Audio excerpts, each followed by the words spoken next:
Yo, shout out to the Most High. The top of the high see we went on lower state. It's L-Deez, also known Lawrence the One, for another episode I Need to Know with my I special need to guest know. live from the Bucks. What's happening? Where's that at, man? Where's that at with it, big dog? How y'all feeling? For sure, you know what I'm saying? So tell everybody what your name is. How'd you get your name, man? Man, my name Peace Stank, man. Go by Maybach Stank. Maybach for these motherfucking people gonna have to buy me one after this wrongful conviction. Believe that. Let me see something. Say something again. Maybach Stank, man. Peace Stank. Okay, for sure. I could hear you. I was gonna try to get a little bit more audio in the earphones, but we gonna do it like we sellies, nigga. I'm next motherfucking door. Let's do it. Let's do it. Let's do it. For sure, man. So tell everybody where you came from. You know what I'm saying? What city you from and what part of that city? I'm from DP Stokely. I'm from 77 Holly, Red Side, June Street. Yeah, 1989, Highland Hospital, real town nigga, born and raised. Okay. What would you say Oakland Unified School District. Oakland Unified School District. I said Oakland Unified School District. Okay, with the oak tree. You know what I'm saying? Yeah, come on, man. Surely.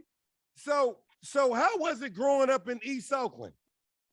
Man, that bitch was treacherous. It was a learning experience. I wouldn't want to be raised nowhere else. Like I know some of these dudes secretly in their heart they want to be from Atlanta or Chicago or Detroit. At least they rap like it. You feel me? Blim intended. I just love being a town nigga, bro. I love it. Like I wouldn't imagine being from nowhere else, bro. I love that shit. Have you ever been to Atlanta or Chicago? I've been to Atlanta for sure. When I was 5, the system got involved. They sent my daddy to the pen, and my auntie, rest in peace, she stayed out there. You feel me? So they had put me in a foster system to go live with her. So you can have your real family, but it still be you're in the system. You feel what I'm saying? So they sent me out there when I was like 6, I think. Like 6. I think I came back to the town when I was 9. Gotcha. How was Atlanta? Man, culture. It's culture. I ain't gonna lie. Like from what I remember the origination of the freak nigga. I remember that shit like vividly. I remember being in the studio with my auntie. I remember just culture, just black, just togetherness. They always been about that Afrocentric. You know what? That's funny that you say that because I got a god brother that live in Atlanta and he talks about how everything is so black. The police officers is black. You go to the basketball game, the refs is black. The people, and I've been to Atlanta and that's very important when you see the city officials looking like you. You know what I'm saying? Do you think that Oakland would be a different place if they had more black police officers? Oh, I ain't gonna lie. You on your shit today, huh? That's an excellent question. I don't know. That's you got me stuck right there because it's like I feel so like biased against that kind of statement based on the whole situation with my wrongful conviction is black. A black nigga lied on me. A black police officer is one of the lead officers. The second lead officer was a mixed dude. The judge was black. You feel what I'm saying? The DA has black kids. You feel what I'm saying? And has a black adopted kid. So it's like I don't know, bro. I can't call it. When you get out, if there was a possibility that you could actually be a juvenile hall officer, would you take that job? If it was a good job, would you ever be a juvenile hall officer? I mean, that's another. I told you before, you on your shit today, baby. Not. I feel like my job is to reach back and help the youth. You feel me? Help those that could possibly be going through what I'm going through as far as fighting a wrongful conviction.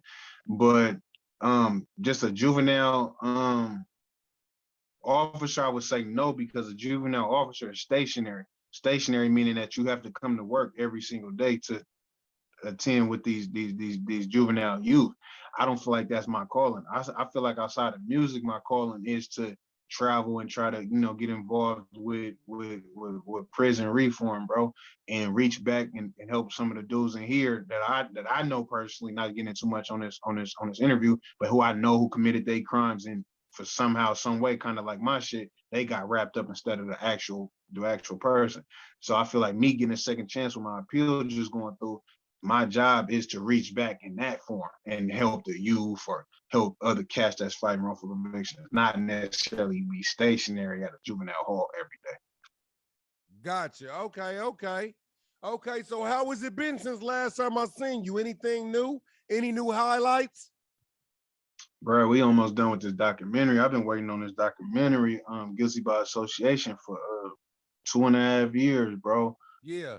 So shit, the editor hit me like 3 days ago. He talking about it's done, but I gotta send it through one more process with a lady who's very, very, very, very knee deep and has a invested interest in my freedom, to where she like, man, you know, we gotta let me see that before we just put that to the media, because anything that's not a representation of who you are, you know, because I could just throw something out and be like, man, I like it. It's clean, good transitions, good editing, and they might be like, nah, that ain't it. You playing in the big boy leagues now, bro. So everything you do got to be perfection. Everything you drop got to be ready to go to Paramount Pictures. You feel me? So, I'm working on that documentary, almost done with that, and working on dropping this new video with my boy Do That. Gotcha. You know what I'm saying? It's Do That from North Oakland. For shows. And shout out to my nigga, and his sister just passed like 2 days ago. 2 or 3 days ago, he just lost his sister, bro. So prayers go out to Do That 600. Prayers go out to his family, and rest in peace to his sister. Yeah, shout out to Do That. Yeah, we had him in here. He was a cool guest and shit like that. You know what I'm saying? Real solid individual, real humble dude. I love that dude, man. Yeah. So with your wrongful, Sure. with your wrongful conviction, right? At what year Sure. were you in jail? Did you think that you knew that it was real? It's so crazy, bro. I just told my Sully this yesterday. I'm like, bro, when I got convicted, I had cussed out the judge, right? But I don't think it really hit me until I got sentenced, right? So Yeah. after that sentence, I think that's when I knew it was real. But I say like that third year, that third year is when it really got serious. Where it's like, man, I gotta give it my all. You know what I'm saying? Yeah. So that third year was something different, bro. My first pen I hit was Pelican Bay. I went from San Quentin in reception. They sent me straight to Pelican Bay. And it was something different about that third year. So, you know, I just locked in. Okay. Which penitentiary was the worst one that you went to?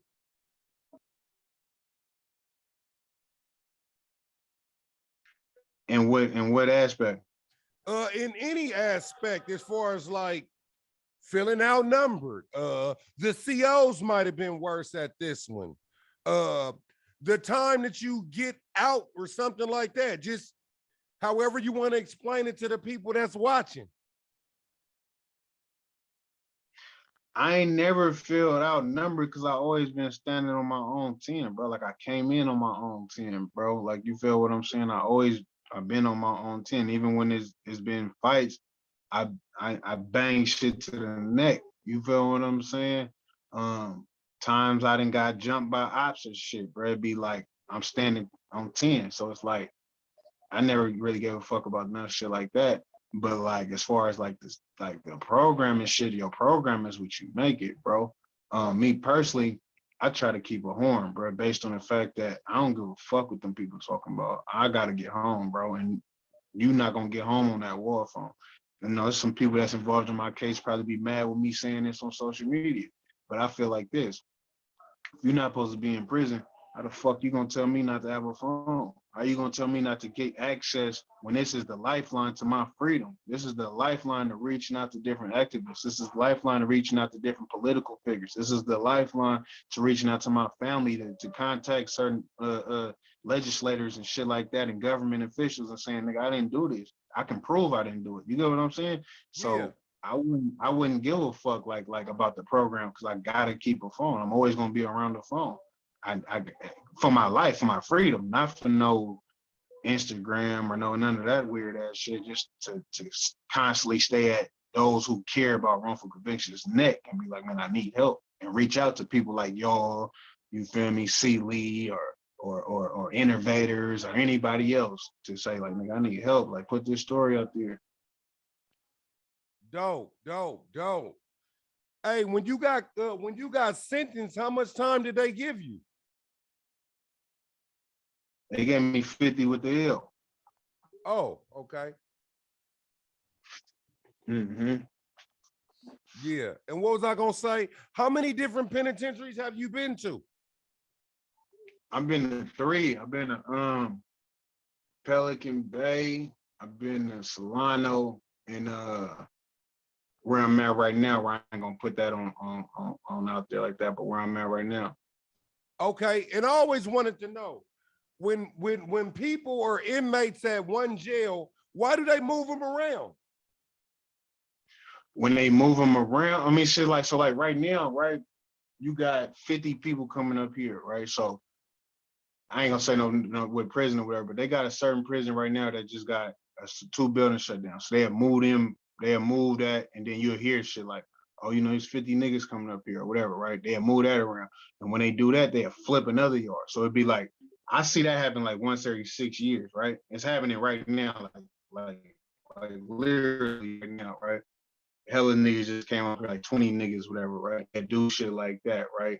You could have a situation where you could have something called enemy concerns, where you could bang a nigga, or you can get banged, or niggas that drop a 1030 on you. 1030 is basically a kite saying, oh, to me it's dry snitching, really, because if you was gonna get your police for that, you're gonna do something. I don't know, it's just weird shit. But that 1030 gets you moved to another prison. So it's about 5, 6, 7 different things on how niggas, like in a group, how niggas get moved around.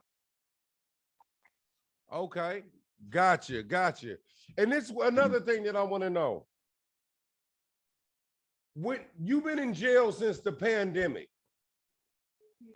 how was it when you first heard? Huh?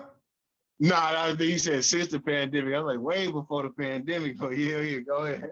What was your initial response when COVID hit and the world was going crazy? Talk about that a little bit. I don't speak on dog. Dog don't speak on me. I don't fuck with that dude. He don't fuck with me. We got a good understanding, excellent understanding. I might slide for him. Oh, COVID? I don't speak on that man. Okay. I'll speak on that man. That man big, bro. You know how to fight. I'm cool. I'll leave dude alone. Okay, can you speak on monkeypox? He been leaving me alone. You feel me? You heard what I said? What'd you say? Can you speak on monkeypox? Man, that's some fun boy shit, bro. I don't got nothing to say about that either. Okay. Well, yeah. I just finished the book. I got it from Mr. Fab's library. He has a library. Have you read Asada yet? Shout out to Fab. That's my dog. You said Asada? Asada, you read that yet? The Asada Shakur story? I think I read that in juvenile hall. Okay. Well, I couldn't tell you nothing about the book. I know I had been like 16, 17 when I read it though. I remember it for sure. She got the fro on the front of the book. You know what? I think she got the dreads. Are you talking about Asada or Angela Davis? Nah, I know that. Nah, Asada. Asada. Okay. Yeah, I just read that book. I know that she was a political prisoner, and I'm just tying her into your story because she was also wrongly convicted. Yeah. I mean, bro, You would be surprised on how much is wrongful convictions around here, bro. Especially like I said, when you a street nigga, bro, and you know shit, like it's different. I was a nerd or I ain't in politics or I don't know what's going on. Like my ears tuned in to everything. You feel me? So it's like when you see a nigga come in, you like dog, like you check nigga paperwork and be like, bro, what you doing or whatever, and you figure out like what it is. Like shout out to my nigga Fat Mike. You feel me? I can't say too much on that either, but niggas know what's going on with that. And bro, like, you feel me? Like nigga, like just sitting in jail. Like, you feel what I'm saying? And it's like, bro, like, what's up with that? Niggas tell him to say something. You feel me? Niggas who niggas allege or who niggas think what's going on with that is dead. You feel what I'm saying? So it's like, bro, you say something that ain't snitching. Like ain't nothing like, you feel me, bro? Like I ain't saying nothing. So bro just sitting in jail for something he didn't do. You feel Damn. what I'm saying? Yeah. So you got a lot of that type of shit going on, bro. You got the story, you got MAC, you got Mac Blast. He didn't in jail for wrongful conviction, but niggas think he in jail for something he did just because he's MA or he's Mac Blast. You feel me? I know for sure who he down. I know that was my celly. I know the case. Yeah, You feel what shout I'm out to saying? Mac Blast, man. I met him back in the day, you know what I'm saying? A long time ago. He was a cool motherfucker, you know what I'm saying? Shout out to Mac Blast. That's big bro, you feel me? But like I said, I know that case. And like I said, not only is my celly, but I know the paperwork. We didn't read each other paperwork many a nights. Like he didn't help me study my shit. Like that's another wrongful conviction. I ain't just saying that because it's my nigga. Like I never say, oh, Brandon Johnson didn't do it, and the nigga really did. I don't even play like that. I feel like playing with wrongful conviction and saying, oh, I didn't do it, but the nigga really did it. That's like, to me, that's like playing with the dead based on Yeah. I'm living because I'm living it. You feel me? And I know how serious this shit is, bro. Waking up every day in prison for 11 years and you ain't committed a bitch ass thing. Like um it's crazy, bro. So you were saying paperwork, you know what I'm saying?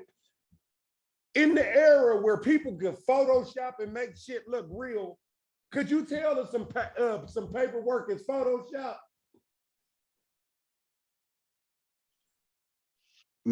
Can I tell me personally? Yeah. Like, no. You feel me? And be honest, just say no. But I don't go off that. Like, you feel me? Like me personally, like I'm gonna go pull it up. Like if it's some situation, like I'm gonna go, I'm gonna go pull it up. I got federal, you got casetext.com. You feel what I'm saying? It's another one right now. Like I said, I've been up for a minute, but it's another one I'll be looking up. Fuck is that shit called, bro? Uh, uh, uh, uh, uh, I forgot the name of it, bro. That motherfucker's a federal website. You feel me? So when you dealing with like photoshops and niggas and all that type of shit, niggas got hidden agendas, bro. You live right now in the smut generation. You know what I'm saying? As soon as a nigga don't like you, nigga gon' say a nigga telling, or a nigga gon' like you said, you feel me? Niggas Photoshop shit, or niggas go to extremes to hate. I don't pay attention to that type of shit. Like you feel me? I know what sites to go to. I know how to figure shit out, bro. I'm very intelligent. I know how to pull paperwork, bro. I've been raised by certified OGs that ain't taught me how to fuck around, bro. I don't entertain that shit. Like, you feel me? Yeah. So soon as somebody comes to jail, people read their paperwork. You supposed to. You supposed to. Right now, and that's why I said I'm just having an interview, just being a real nigga with you. These niggas not really checking out work, bro. But at the end of the day, you get niggas like the niggas I'm around, they checking that shit, bro. Um, they wanna see what's going on. You know what I'm saying? But I've been places where niggas ain't doing that. And when I was doing it, niggas was telling me to kick back. Oh, what you mean kick back? Like, I want to know what a nigga is. He running with us. Like I want niggas like, bro, niggas ain't politicking. So it'd be like, I'm focused on going home, bro. These niggas don't know what they want to do, bro. Okay. Now I definitely want to ask this because I gotta ask. You know what I'm saying? If you don't want to answer, just is it a thing that if a nigga's on the street fucking with a minor, that like a man, if he got busted for fucking with a chick that was a minor, when he get to the pen, do they give him a hard time about that? Man, you on fire today, bro. Excellent question, bro. Right now, bro, these niggas, bro, these niggas be passive, bro. So it'd be like if you hit the yard, right, and you got some shit where it's like people gotta understand there's two type of rapes, right? I didn't hear you. What you say?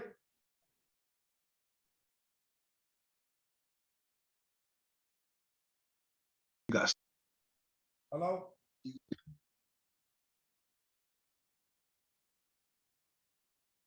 you hear me? Yeah, now I can. What did you say? No, okay. So you got statutory, right? Statutory is age limits, right? And so when you hear about certain niggas and niggas, be, oh, bro, got this on his jacket, or bro, da da da. Nigga be like, niggas always want to know what happened. Oh, bitch was 16, big nigga, or bitch was 17. Then niggas try to pacify that and be like, well, shit, when I was 20, 21, 19,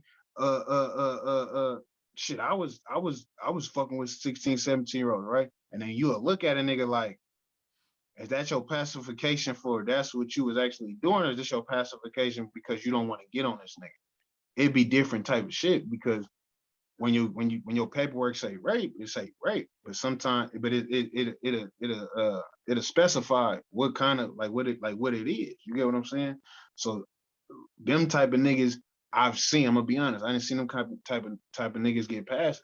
But I also, as opposed to the nigga that got the physical rape or the assault, them niggas get maxed off the yard, blitzed, stabbed, all type of shit, right? Fucked over, right? I don't know, bro. Politics, if we just gonna be honest, these niggas be selective with their politics, bro. You feel me? Even when they go to telling, niggas be selective. Like I'm gonna just keep it all the way 100 with it. Like you feel me? These niggas be selective as fuck, bro. Yeah. Hey, last time you kicked the 16 and shit like that, you kicking the 16 today? A 16, man. I mean, I could. I think. I mean, I could. Yeah, I want to hear one. Is my shit drag? Is my shit? It ain't dragging, is it? Is it dragging? Nah. Okay. Look, I say all the killers and drug dealers was my role models. While we was in the trenches, I was tricking, buying gold bottles. Just my perspective. If he the king of Oakland, then I'm rigging the election. Word to D, or they say keys open doors. I'd rather shooting through the peephole. Rap game nice, get me angry than you see more. You know I'm blowing up, kerosene mixed with C4. Let me delegate. Put my name in a song, then we spin just to demonstrate. Hello, Cupid. Closed casket funeral, mama crying like he was stupid. Mommy young and turned gummy up till she toothless. Busting 3 minutes, can't lie, she was too thick. Let me improvise. No, let me say. That was kind of dope. You was kind of going. Hey, look. Hey, look. I say, tongue 1040 when I talk, it be too slick. Poppy hit my phone, friendly 6'3" and 2 trips. The way on my mind, I'd be dead if I lose it. But the way I'm doing number plug calling me Confucius. I'm off the dope game. I might tour all the whip CPN full of no names, Airbnb just to count all the inventory. Only communicating hieroglyphics, only talk if it's necessary. Look, I'm throwing gang signs like a Mason, not a Crip. Wink at the judge if it's fair time. Young and black, keep it on you, they gonna kill y'all. Nip spoke economics, they left his body full of numbers. And Dawg sped a bag, and they put that on his murder. And Pac spoke the truth, so they put that on his brain. And Vine died a man simply trying to run a fade. Look, that's all I got. That was dope. I said, hey, you spoke on Nip and Vine. Shout out to them. You know what I'm saying? Man. When you know what? When Nipsey Hussle passed away, right? That touched me a little bit different than when Tupac and Biggie died. Because why you say that? Well, I missed Tupac and Biggie, and that was the first one. You know what I'm saying? It was like, damn, now it's fucked up. For one, when Tupac got killed, I thought that he was gonna survive just because he'd been shot before. That's just how motherfuckers think. Oh, he gonna make it because he'd been shot before. Yeah. And then when Biggie died, I'm like, damn, because I was like, damn, he had that shit going back to Cali and shit like that. And I just thought that it was a bad decision at that time. I think that he should have waited. But when Nipsey passed away, he didn't really have any known enemies. You know what I'm saying? Yeah. You know, and it I was another mean, thing. shit, you know, they just had the trial. I mean, I guess they in trial right now. Whoever dude is, whatever, somebody up there speaking on this shit. And basically just was speaking on like you know, dude didn't ever necessarily say the nigga was telling. He just told the nigga like, bro, you know, some paperwork floating around on you. And then the nigga must have responded like, you know, bro, like you been hating. So bro probably was fed up of hearing about that shit. I can't call it. I wasn't near, but today that shit leaked out or whatever. I guess they in trial right now or whatever, bro.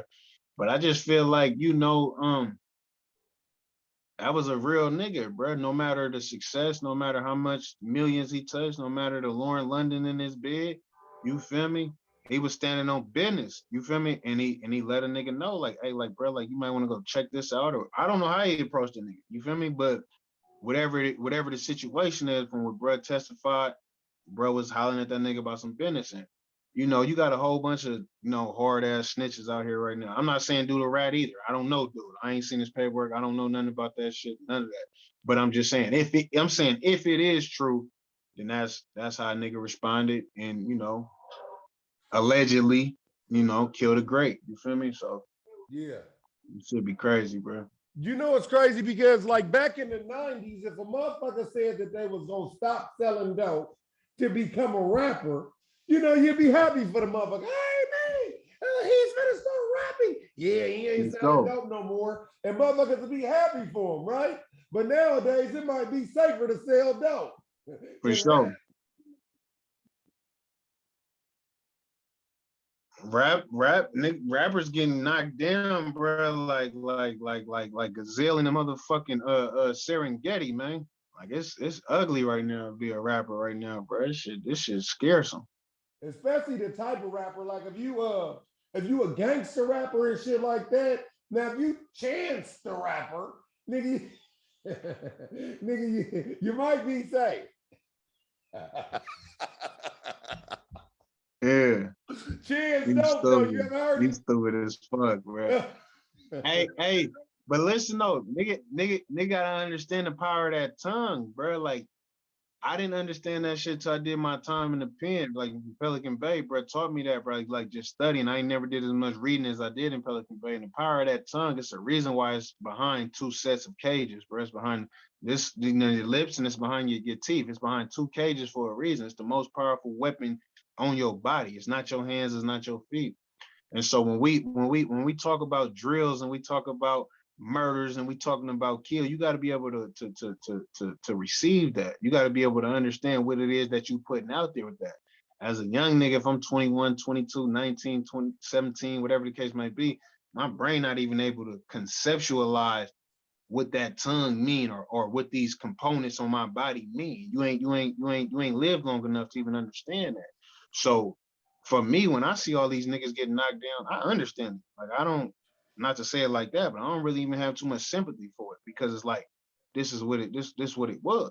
And that even go to my wrongful conviction. Nigga, you out here, you stank, nigga, talking this shit, whatever. Nigga, you knew, even though it's a wrongful conviction, but you knew that prison came with the game. You understood that CP banning or the prison seal came with this shit. Yeah. And I stand on business behind it. That don't mean that I'm not gonna fight and do what I need to do to get out like I am. But at the end of the day, I'm not gonna cry like I didn't understand prison was part of how a nigga was living. Yeah. That's a dope answer. Yeah. You know what I'm saying? Do you ever be feeling like if you was white, you wouldn't be in the same position? I wouldn't. I'm in jail with no evidence, no gun, no fingerprints, no. My murder is on camera. Like everybody in Oakland knows this. The murder vehicle is detained like immediately after the murder. It's 20 some fingerprints in the cars. And the nigga say he smoked the nigga without no gloves. Ain't none of my fingerprints in that car. DNA, shit on camera, none of that. I'm in jail because nigga I was broke, nigga. And I'm a nigga. You feel me? So they just Nigga, came I and wouldn't. picked you up? Nah, so a nigga was in the car with these niggas, right? And I guess they picked the nigga up, they bust a move, right? So when they bust a move, they not even being like conscious, like nigga, you don't do that. Like you don't just in the heat of the moment be mad, bouncing the car. Hey, y'all take me over here, and just because you looking for your man, see your man, or who you believe to be your man, and just bust a move. That's reckless as fuck.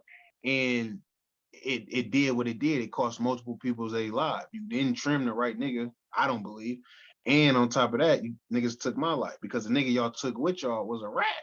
And he went to the police immediately after, like 6 days, I mean like 4 days after, and said I had some information on the murder. So when he go to do the 6-pack, he picked me out of the 6-pack. I ain't never was there. I don't got nothing to do with this case. I don't even know I don't know you niggas. Like I don't got nothing to do with this. He just like they just put out like 6-packs of people that be in that area on where he got picked up. And me being oblivious to the law, I believe like shit, if you ain't did nothing, you ain't got nothing to hide. Nigga, go speedy trial. So I went speedy trial, and the nigga came, lied on me at trial and said, nigga, like he did that. And they banged me for that. You feel me? So damn. Well, we got about 5 more minutes. We got about 5 more minutes or something like that. Is there anything that you want to kick before we get out of here? Nah, shit, we covered it all, but like I said, bro, just because a nigga in jail, bro, like you feel me, make sure y'all support y'all people, bro. Like at the end of the day, bro, everybody ain't gonna have that strong mind like me, bro. You got a lot of people that's in here addicted to heroin, bro, addicted to spice, bro, addicted to crystal, addicted to coke, addicted to all type of shit, bro.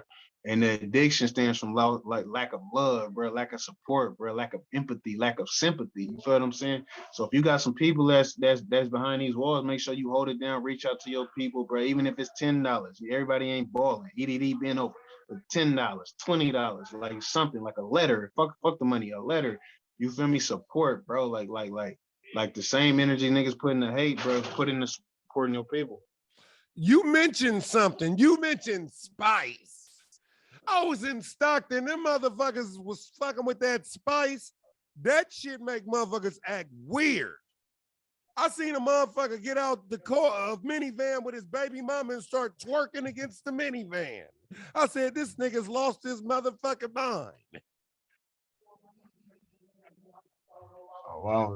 Obama's, bro. Yeah, like I don't fuck around, bro. I'm no drugs. For sure. With shit, man. I'll make sure that we tap back in with you at least once a month. You know what I'm saying? I figure we can support you like that, you know? It's good, bro. Like any support for me is support for the wrongful conviction. Like I said, y'all go down, stream that appeal season 2. You feel me? That got Fab on there. They got Ali Cocaine on there, bro. They got 99. My nigga do that 600, and be on the lookout for that wrongful conviction documentary, A Guilty by Association. Gotcha. Okay, we're definitely push it on Fame Media. I definitely like mention it at the beginning of my shows and shit like that, and promote it on my show. And what was I gonna say? I'm gonna have some terms that I want you to explain next month when I talk to you. For sure. Anything you need, I'm on it. Like, all right, for sure, man. Well, peace, man. One love. Well, I'm L-Deez for another episode. I Need to Know with my special guest, Maybach, Stank, and I'm Lawrence, the one, and as usual, come on, you know what I want. Peace.